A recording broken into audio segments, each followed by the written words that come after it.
WCPO 9 News. Thanks for joining us for WCPO 9 News. I'm Brett Bagansky. A Westchester teenager might now be the youngest person with cystic fibrosis to run a marathon.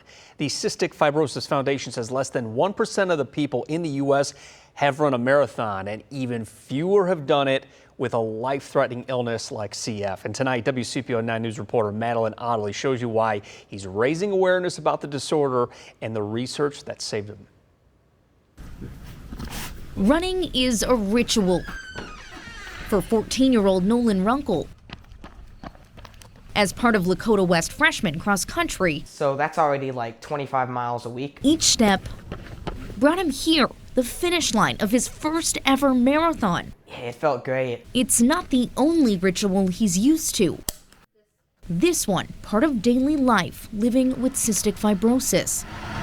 I don't even think he really notices it too much anymore. Daily pills and tools treat a genetic disorder that affects the lungs, pancreas, and other organs. I have asthma, so usually don't get asthma attacks. It's been a long time. It's a diagnosis that hasn't stopped Nolan from chasing after what he wants. When Nolan was 3, we were at the Lakota West freshman building. And all of a sudden, Nolan just turned around to me and goes, "Mama, these legs are made for running," and took off. Following the footsteps of his father, who's run more than 140 marathons. This one, their first together. So I was tracking him on my phone.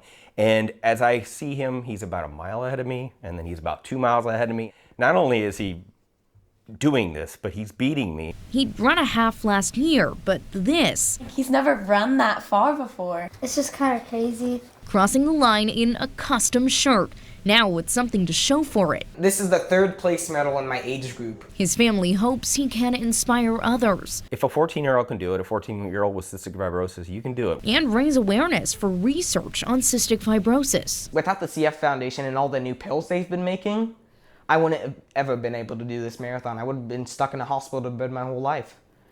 So I just want people to know it exists and that they can help.